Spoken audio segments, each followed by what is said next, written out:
Oi, oi, oi, galera, tudo tranquilo, tudo certo? Aqui é o Wanderson A7, do canal Química Tonight. Galera, nesse vídeo eu vou resolver com vocês a prova de Química da UEM, vestibular 2023, o vestibular de inverno. Vamos lá, então? Bora lá?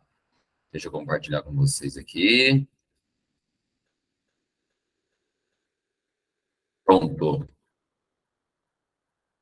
Então é o seguinte, eu selecionei aqui as questões de químicas, algumas estão misturadas com biologia ou com física, tudo bem, mas são questões bem tranquilas, bem fáceis de serem resolvidas. Vamos lá? Primeira questão, número 44, dizia o seguinte: radioatividade é um fenômeno natural ou artificial muito presente em nosso cotidiano. Embora a exposição a altas dosagens de radiação possa ser prejudicial ao ser humano, sua utilização em dosagens corretas e sua manipulação responsável garantem benefícios na medicina, na agricultura, na produção de alimentos, na indústria e por aí vai. Sobre o assunto, assinale o que for correto. Bora lá? Primeiro item. As emissões alfa são as principais responsáveis pelos efeitos biológicos das radiações. Podem produzir reações químicas leves nas células, alterando sua função, mas sem consequências genéticas. Primeiro, a radiação principal de efeito biológico não é alfa, é qual? É aquela super penetrante que a gente chama de quê? De gama. É aquela super apaixonante, né? Gama. Beleza? Ela pode provocar reações leves, como reações mais agressivas, mas a principal novidade, ela provoca alteração genética. Entendeu? Então, esse item, nada a ver. Tudo bem? Na agricultura, baixas doses de radiações eletromagnéticas de alta frequência são utilizadas para alterar o comportamento dos machos de insetos prejudiciais às plantações. Quando ele falou radiação eletromagnética de alta frequência, dá para incluir nisso a tal da radiação apaixonante, qual que é a gama. Beleza. Os machos irradiados com essa radiação não reconhecerão as fêmeas de sua espécie, reduzindo a população da praga. Tá uma pegadinha, hein? Não é que ele não reconhece. Radiação gama pode ser utilizada para esterilizar. Ele vai continuar reconhecendo a fêmea, porém, ele vai ficar estéril. Então, o problema está em esterilizar, e não do macho deixar de reconhecer a fêmea. Então, já era. A 04 é a definição mais sucinta de radioatividade. Radioatividade é a emissão espontânea de partículas e ou de radiações. Por que partícula e ou radiações? Porque a alfa e a beta têm caráter de partícula mesmo. A gama tem caráter de onda eletromagnética. Confere. Beleza? E pode ser que o núcleo instável emita alfa, beta e gama, ou somente alfa, ou somente beta, ou somente gama, entendeu? Então, radioatividade é emissão espontânea de partículas e ou radiações de núcleos instáveis, dando origem a outros núcleos, que podem ser instáveis ou não. Não é possível que um decaimento radioativo leve à formação de um núcleo que ainda é instável, que continua desintegrando por mais um tempo, até que um dia se torne um núcleo estável. Mas o produto de um decaimento pode ser um núcleo instável ou não. Então, esse item está tonight everybody. Tudo bem? Beleza? A medicina utiliza a solução contendo iodo 131 em pequenas doses como um rastreador radioativo para diagnóstico das glândulas tireoides. Bom, você sabe que a glândula tireoide tem a capacidade de absorver esse iodo. Não, mas precisa usar um iodo 131 que é radioativo? Precisa, porque ele é facilmente rastreável. Beleza? Com um contador Geiger-Miller ou contador Geiger, que mede intensidade de radiação ionizante, você consegue rastrear onde que esse iodo está. Então, se essa tireoide absorveu o iodo, você consegue saber que na região do pescoço vai ter uma atividade radioativa intensa. Se não absorveu, vai ter uma atividade radioativa mais fraca, vamos dizer assim. Então, por que se usa iodo 131? Porque você sabe onde ele está, você consegue rastrear, você consegue ir atrás dele, entendeu o que eu falei? Tipo você mapear a correspondência que chega pelo Correios. Você consegue saber onde está. O iodo 131, ele é rastreável.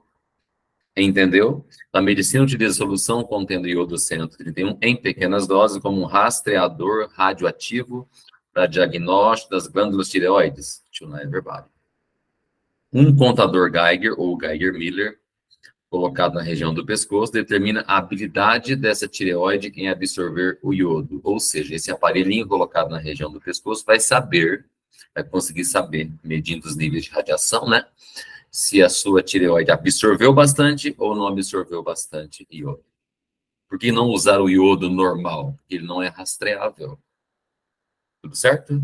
Então, item 8 também está XDB. Para quem não lembrava, XDB quer dizer show de bola. A radioatividade excessiva causa mutações nos ácidos nucleicos. Até aí tudo tranquilo, né? Realmente pode causar mutação. Principalmente no nucleotídeo uracila do ácido desoxirribonucleico. Peraí. Ácido desoxirribonucleico, você está pensando em DNA. Só que no DNA não tem na sua composição a tal da uracila. Show de bola. Então o erro está na palavrinha uracila. Então, já era 8 e 4. Até ontem, eu acho que dava 12. Pronto. Bora lá? Vamos para a questão agora 45, que também é uma questão relacionada com essa química pura, né? Para as fórmulas moleculares a seguir, assinale o que for correto. Bom, primeira formulinha C7H16. Perceba que o número de hidrogênios é o dobro de carbonos mais 2. Isso é fórmula de alcano, então. Ok? Tudo bem? C7H16. Vou até escrever aqui só um minutinho. Esse C7H16 que apareceu para vocês, genericamente você podia escrever assim, ó. É como se fosse um CnH2n mais 2. E esse estilo de fórmula é a fórmula resumida de quem? Fórmula molecular de quem? De alcano. É alcano que tem esse estilo de fórmula. E o que é um alcano? Um hidrocarboneto de cadeia aberta e que seja saturado. Não pode ter dupla, não pode ter tripla. Ok? Então vamos voltar para o exercício aqui. O composto número 1, C7H16, pode ser 2,3-dimetilpentano? Bom, pentano, 5 carbonos. Dimetil, mais 2 carbonos. Certo? Não tem nenhuma dupla, nenhuma tripla. Então, o composto 1 poderia ser o 2,3-dimetilpentano, que é um alcano? Perfeito. Se quiser, dá para desenhar também. 2,3-dimetilpentano. Você vai ter 7 carbonos, você vai ter 16 hidrogênios certinho. Então, item 1, show de bola. O composto 2 pode ser o ácido butanóico. Peraí. Para o cara ser ácido, tem que ter carboxila. Tem que ter aquele grupinho C dupla O, OH. Ou seja, tem que ter 2 oxigênios. Só que o composto, desculpa, a fórmula 2 aí, só tem um O. Confere. Não tem 2 oxigênios na fórmula. Então, o composto representado pela fórmula 2 jamais poderia ser o ácido butanóico, e o butanóico tem 2 oxigênios. Além disso, se você fosse desenhar o butanóico de verdade, a formulinha daria C4H8O2. Não tem nada a ver esse item 2 aí. O composto 2 poderia ser o butan-2-ol, que é um álcool secundário. Bom, tem gente que decorou já que quando o número de hidrogênios é mais do que o número de carbonos, é porque o cara normalmente não tem dupla. E o butan-2-ol não tem dupla.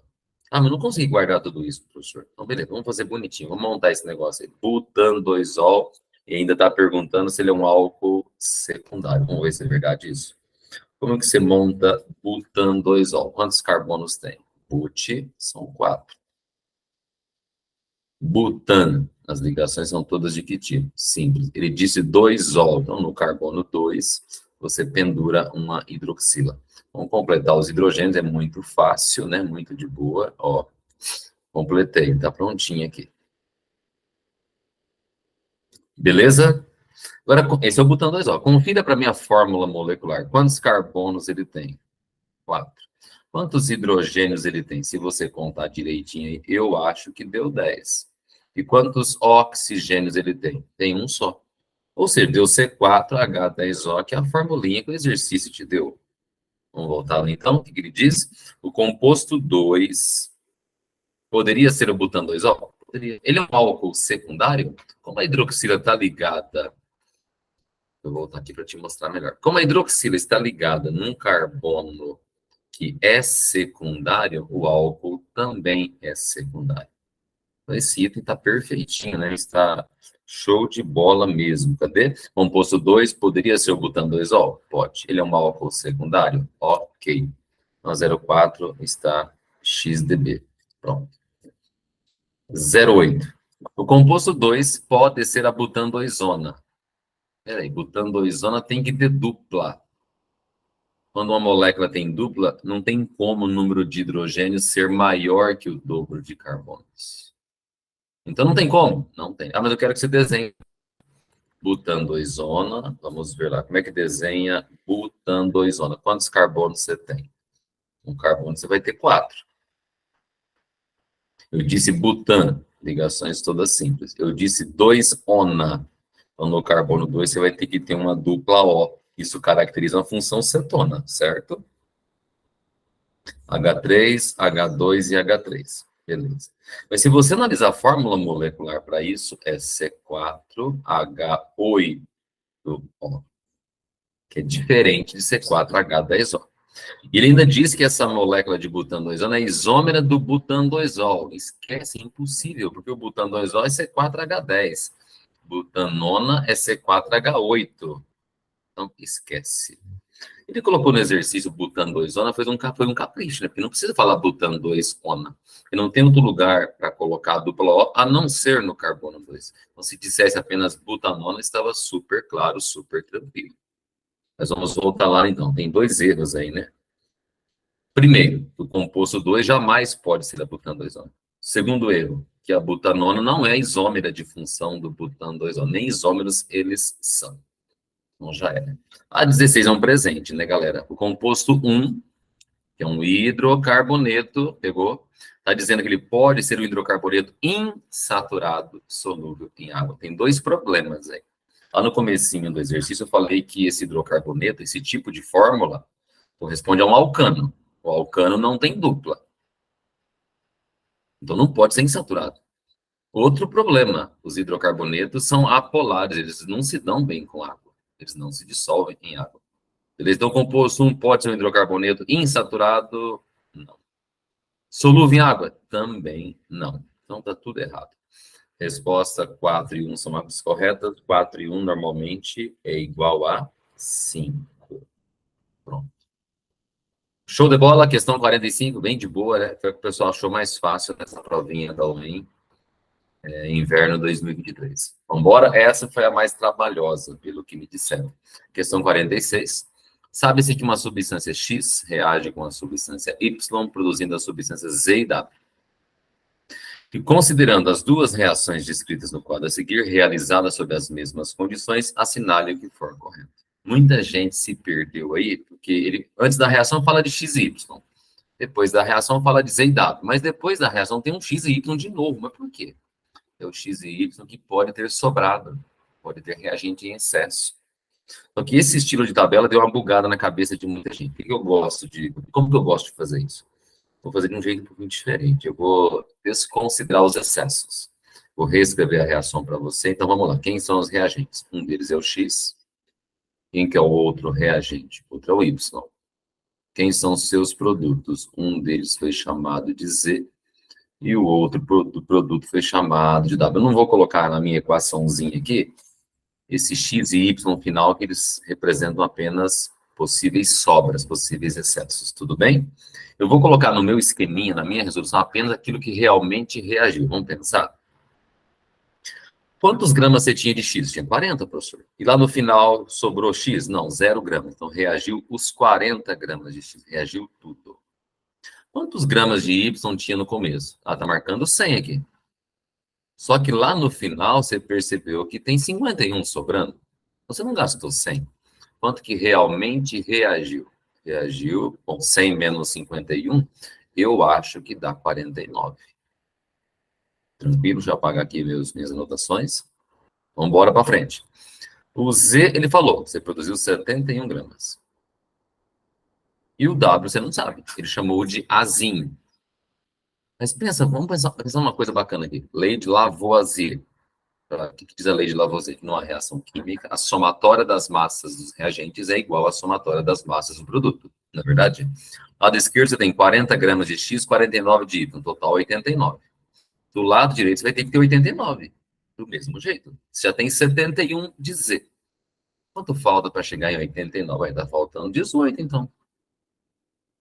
Pronto, já achou que são 18 gramas de W. Então, só para a gente responder, esse Azinho da tabelinha da prova da UEM corresponde a quantos gramas? 18. Pronto. Beleza? Tranquilo?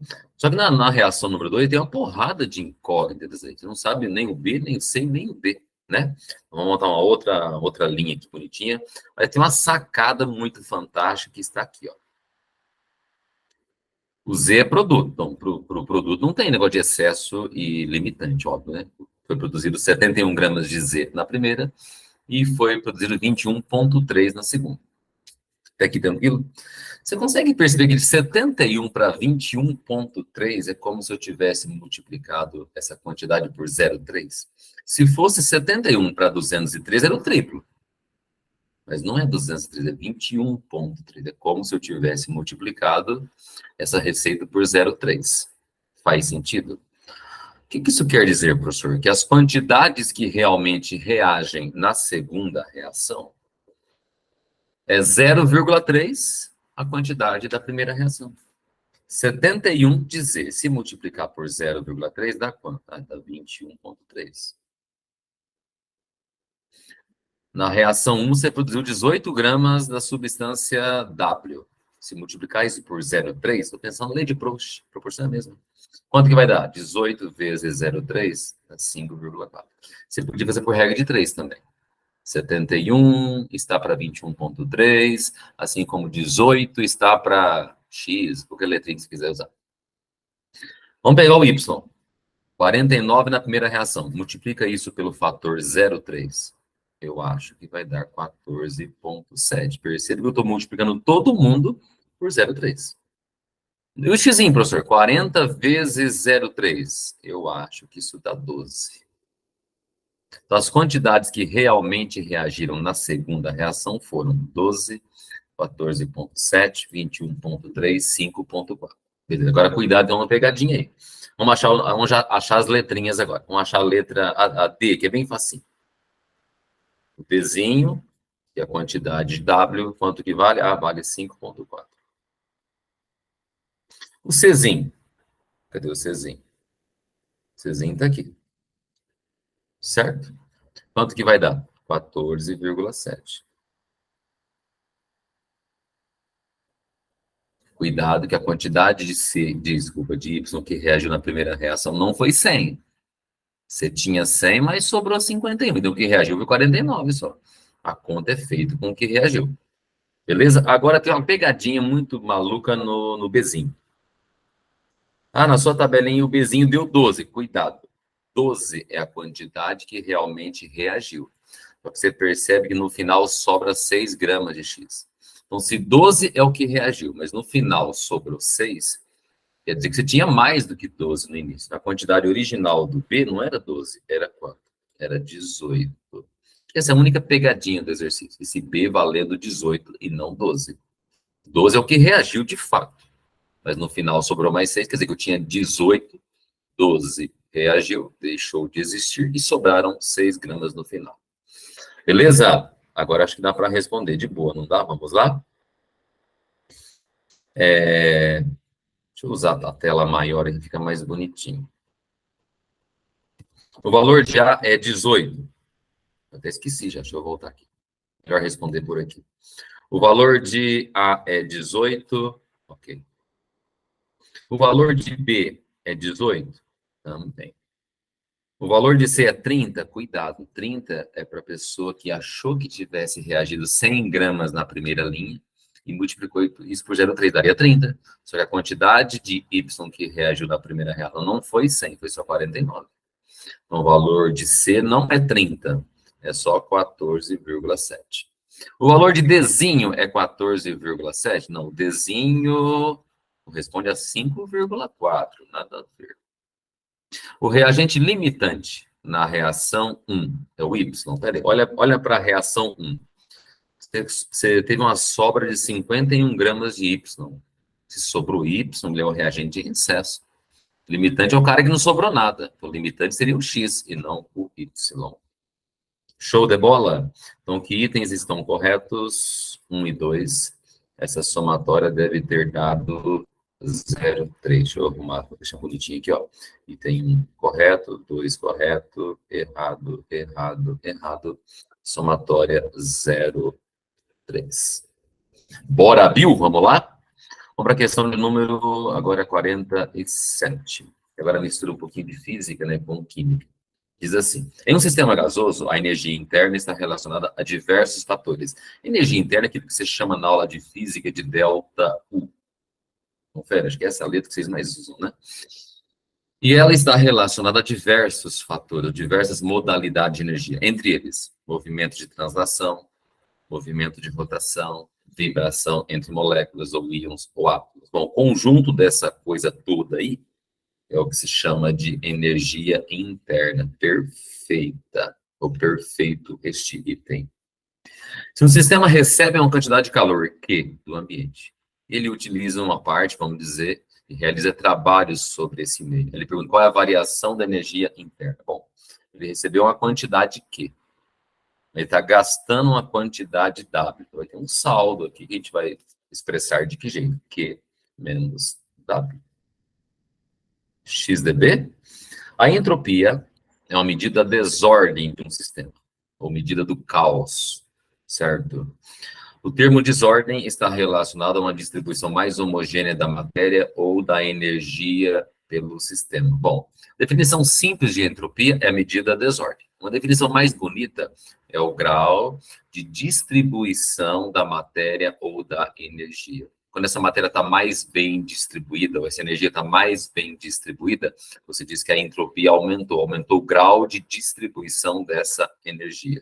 Então, tem dois conceitos corretos aí. Entropia, de maneira simples, é a medida da desordem ou do caos. E o termo desordem está relacionado com bagunça, mas como assim bagunça? Distribuição da matéria ou da energia pelo sistema. Você coloca dois blocos, um pertinho do outro, um a 30 graus, outro a 10 graus. O que vai acontecer depois de um tempo? A tendência é que esse bloco mais quente perca calor porque está mais friozinho. Esse calor vai ficar melhor distribuído, não concentrado mais num bloco só.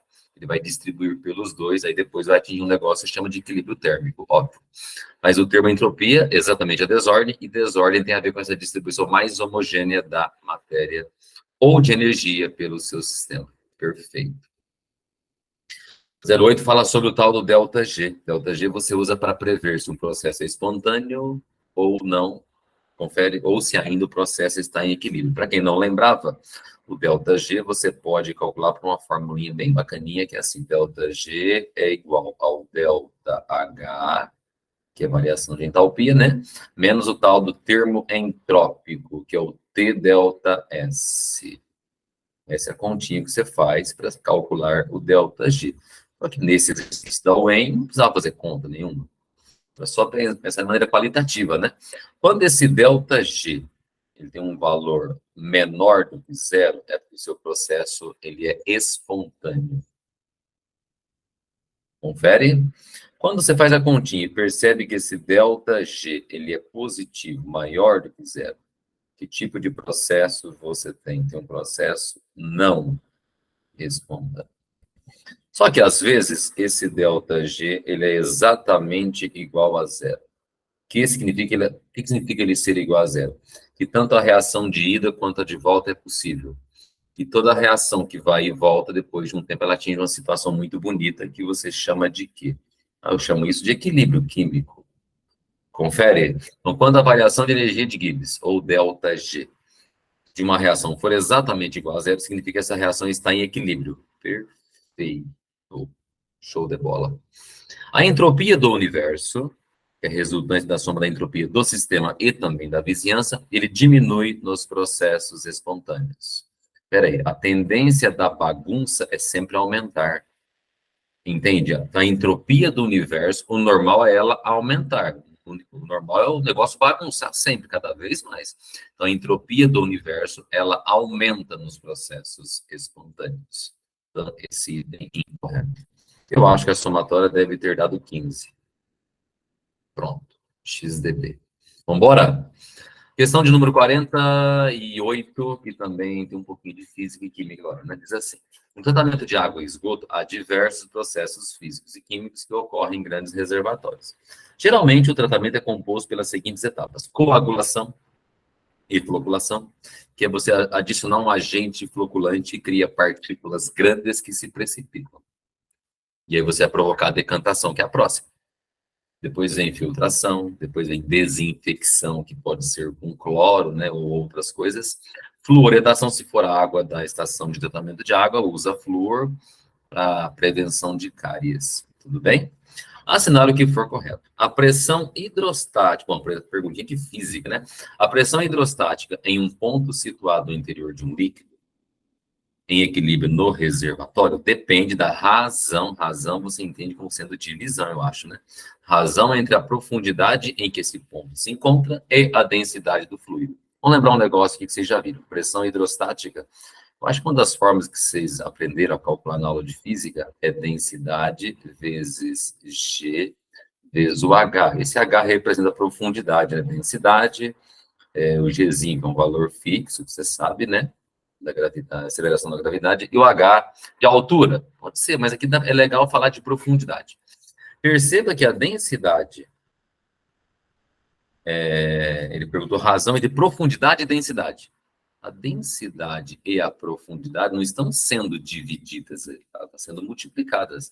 Não depende da razão, depende do produto das duas. E também, lógico, a gente vai multiplicar esse produto por G, né? Mas a pressão hidrostática depende do produto densidade por profundidade, não da razão. Então, manda embora, já era. 2 é um presente, né? Decantação. O que é decantação? É uma etapa do tratamento, né? Que separa misturas hétero. Decantação serve exatamente para misturas heterogêneas. E o que é uma mistura heterogênea? Formada por pelo menos 2 fases. Então, tá perfeito o item 2. Todo sólido que está imerso em um líquido, em equilíbrio, recebe uma força vertical cuja intensidade é igual ao peso do líquido deslocado, e cujo sentido é contrário ao da força gravitacional. E na aula de física, eu acho que você aprendeu a chamar isso de empuxo. Faz sentido? Não sei qual letra que vocês usam, mas deve ser a letra E, né? Então, essa força que ele está falando, de sentido contrário, que coincide com o peso do líquido deslocado, chama do quê? De empuxo. Então, todo sólido imerso em um líquido recebe uma força vertical cuja intensidade é igual ao peso do líquido que foi deslocado e cujo sentido é o contrário da força gravitacional. Perfeito nome dessa força. Empuxo. XDB. A etapa de coagulação e floculação consiste em reduzir o tamanho das moléculas imersas na água. Peraí, mas você acabou de falar que a floculação é criar flocos maiores, que acabam sendo mais densos, acabam precipitando. Então, não é reduzir, é aumentar o tamanho, é criar flocos, blocos ou macromoléculas maiores do que as originais, que têm a facilidade de se decantar. Então, está incorreto. Não é reduzir, é aumentar o tamanho das partículas. A centrifugação é um processo de decantação acelerado. Usa muito isso no exame de sangue, né? Não dá para esperar o sangue decantar naturalmente para fazer uma análise. Você tem que acelerar. Acelera que jeito? Coloca num equipamento chamado de centrífuga, onde vai rodar lá zilhões de vezes no minuto. Funciona às vezes durante horas isso. Beleza? E nesse caso, a força centrífuga, ele diz que é mais relevante que a força da gravidade. Lógico, ela vai acelerar o processo de sedimentação. Assim, quanto maior for a velocidade angular da centrífuga, quanto mais power for essa centrífuga, girar mais rápida será a decantação. Perfeito. Eu gosto de falar que centrifugação é exatamente uma sedimentação acelerada. Então, 16 está show de bola, tonight forever. 16 mais 4 mais 2. Até ontem dava 22. Tranquilo, galera? A gente encerra aqui a resolução dessas questões de química, um pouquinho de biologia e física, na prova da UEM, vestibular de inverno 2023. Espero que vocês tenham gostado, que tenham entendido, que de repente alguma coisa que você tenha errado, que você consiga entender aqui, beleza? Se gostou, dá o seu like, compartilhe com quem você puder, tudo bem? Um grande abraço e até o próximo vídeo. Fui.